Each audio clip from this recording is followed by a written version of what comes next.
As you can see, I'm painting on a completely blue panel. I find it easier to assess colors on a colored background than on a white one. Moreover, a colored background unifies the painting from the start. I'll be painting the dunes in layers, gradually making them more realistic. This means the previous layer needs to be dry before I paint the next. If I occasionally paint wet on wet, I'll mention it. But I'm getting ahead of myself. Before I started painting, I did an oil sketch on paper, which serves as the starting point for the painting. I use my projector to trace the sketch with a China marker.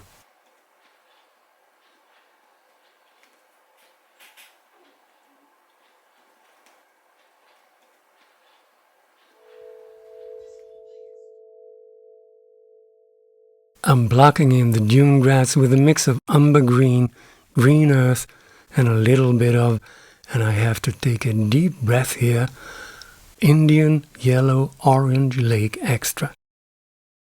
I talked about the latter in earlier videos, so if you happen to have seen one, you know that it's a pretty spicy color. It's transparent, but with a great impact when mixed with other colors. Use in moderation. What strikes me is that the tube weighs next to nothing. Apparently, some colors weigh less than others. I'm inclined to think that transparent colors are lighter than opaque colors, but that's probably nonsense. On a beautiful sunny day like the one I'm painting, you'll see that in some places the sun shines directly on the dunes, while others are in shadow. This creates an alternating light and dark pattern in the landscape that draws the viewer's eye into the painting. It's a trick I learned from the 17th century Dutch masters, and it still works beautifully. This is the reason I'm adding a bit more of the color with the long name to the mix for this dune. It instantly makes the colors sunnier.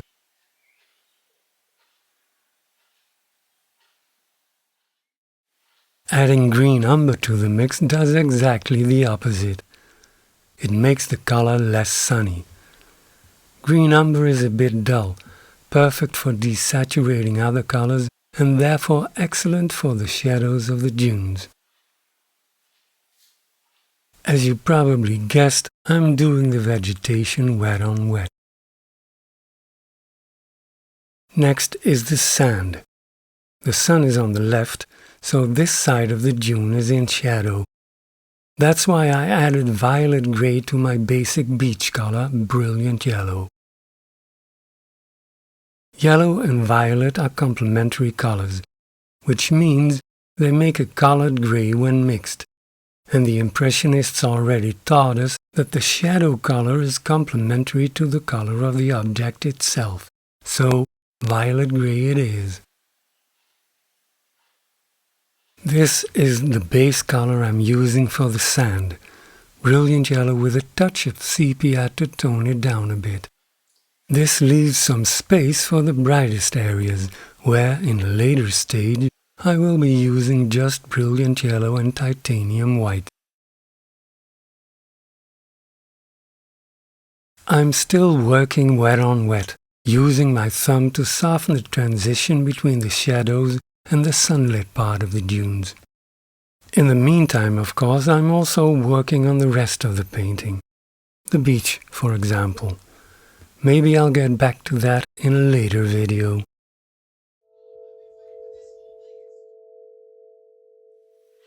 In the next layer, I continue to enhance the light-dark contrast by deepening the shadows.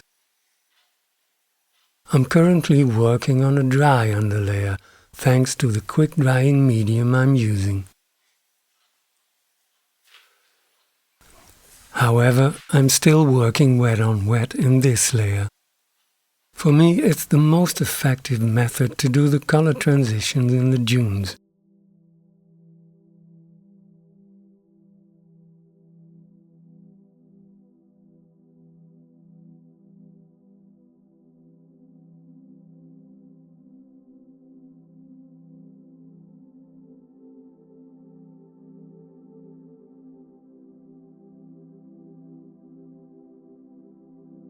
I diluted the paint quite a bit, which makes it easy to apply it to the dry surface and to create a smooth finish at the edges. I increased the contrast not only on the shadow side, but also on the sunny side.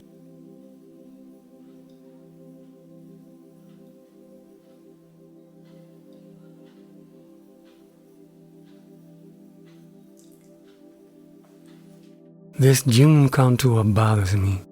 Can't explain exactly why. There, that's better. Remember I talked about the alternating light and dark pattern? This dune is in shadow and therefore part of that pattern. The next one will be in the sun again. I'm using a mix of umber green and titanium white here. The previous dune still contained green earth in the mix, but because this dune is further away, the colors are less saturated, in particular the shadow colors. Hence this choice.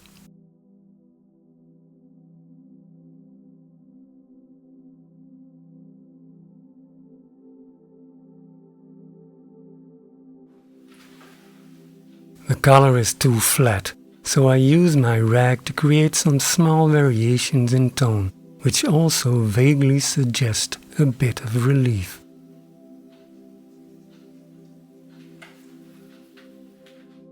The further away, the less contrast. This rule also applies to the dunes, of course. That's why I make the tops a little lighter to decrease the contrast with the sky.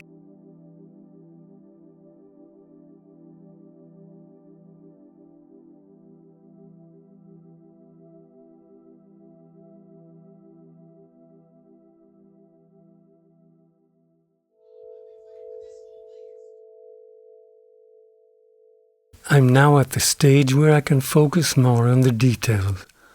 I'm painting the small indentations of sand in the vegetation. These contribute significantly to the realism of the dunes.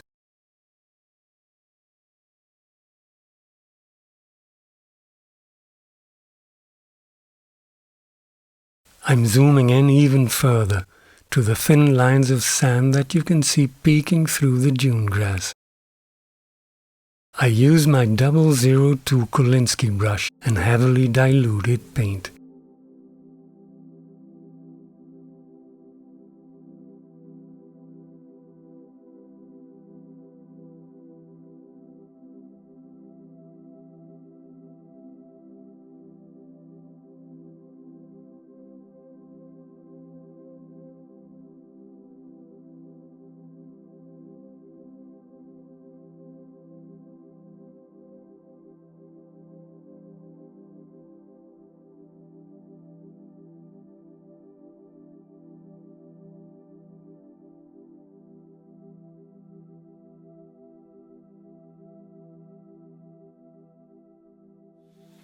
In the brightest areas, I use the space I mentioned earlier with a mix of brilliant yellow and titanium white to lighten up the sand.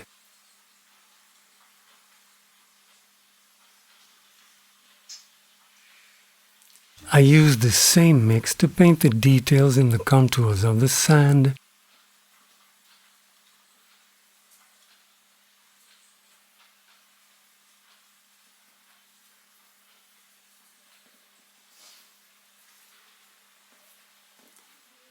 For a patch of sand on the top, and for the dunes and the beach in the distance, bathing in sunlight.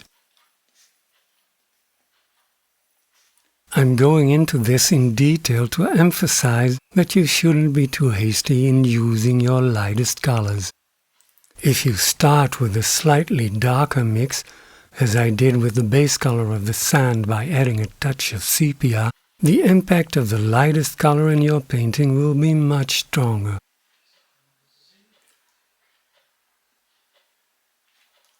I love this stage of the painting when a little can mean so much. And while I'm painting this sunny beach, the summer rain is pouring down.